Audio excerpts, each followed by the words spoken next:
সার্বভৌমত্বের প্রশ্নে আপোষহীন থেকে যে সহযোদ্ধা নির্ভীক সৈনিকটি গত জুলাই আগস্টের গণঅভ্যুত্থানে সম্মুখ সারিতে যুদ্ধ করে ফ্যাসিস্ট হাসিনা ওয়াজেদের পতন নিশ্চিত করেছিল, সেই আমাদের ভাই শরীফ ওসমান হাদী আর আমাদের মাঝে নেই।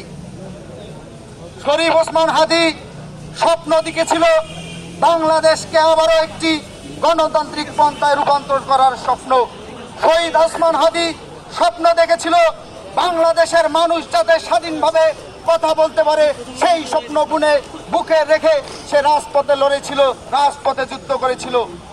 আজকে 5 আগস্ট পরবর্তী সময়ে যখন শহীদ ওসমান হাদী সহ আমরা বাংলাদেশ জাতীয়তাবাদী ছাত্র দল দেশ গড়ার স্বপ্ন নিয়ে আমরা এগিয়ে চলেছি, বাংলাদেশকে বিশ্বের দরবারে একটি মতামত প্রকাশের স্বাধীনতা এবং যার যার মতামত, যার যার দর্শন প্রকাশ্যে অত্যন্ত যৌক্তিকভাবে পালন করার স্বাধীনতা নিশ্চিত করার স্বপ্নে আমরা রাজপথে হাত মিলিয়েছি। তখনই আমরা কি দেখলাম? শহীদ শরীফ ওসমান হাদী আজকে দুষ্কৃতিকারীদের গুলি বর্ষণের মাধ্যমে নিহত হয়েছে। প্রিয় সহযোদ্ধা বন্ধুগণ, আপনারা জানেন আজকে যখন আমরা হাদীর মৃত্যুর সংবাদ শুনেছি তখন আমরা স্তম্ভিত হয়ে পড়েছিলাম। কি করব কি করব না, মিছিল করব না, বিক্ষোভ করব না, শোক র্যালি করব, আমরা ভেবে উঠতে পারছিলাম না।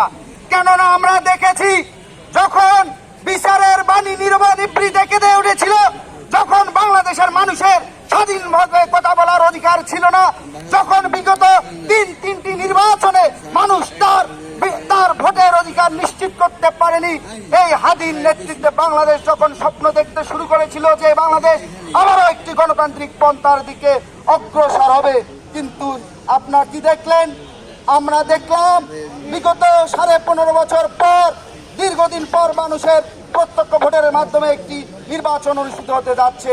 সেই নির্বাচনী তফসিল ঘোষণা হওয়ার পর হাদী যখন ঢাকা 8 আসনের একজন স্বতন্ত্র প্রার্থী হিসেবে নিজেকে ঘোষণা করেছিল এবং গত 12ই ডিসেম্বর রোজ শুক্রবার নামাজ পড়ে স্বয়ং সৃষ্টিকর্তার কাছে প্রার্থনা করে সৃষ্টিকর্তার দরবারে হাত তুলে দেশ ও জাতির কল্যাণে নিজেকে নিয়োজিত করার জন্য মাঠ পর্যায়ে ভোট চাইতে নেমেছিলেন, তখন এই আততায়ীদের গুলিতে সে নিহত হয়। প্রিয় উপস্থিতিবৃন্দ, আসলে বক্তব্য দেওয়ার কিছু নেই, আমি শুধু এটুকুই বলবো, 5 আগস্ট পরবর্তী সময়ে আমরা বাংলাদেশ জাতীয়তাবাদী ছাত্র দল সহ এ দেশের ছাত্র সমাজ যে স্বপ্ন দেখেছিল সেই স্বপ্ন আজ ভুলণ্ঠিত হওয়ার পথে। আমরা বারবার দেখেছি আমরা 5 আগস্ট পরবর্তী সময়ে বর্তমান যে অন্তর্বর্তীকালীন সরকারটি রয়েছে সেই সরকারটিকে আমরা বাংলাদেশ জাতীয়তাবাদী ছাত্র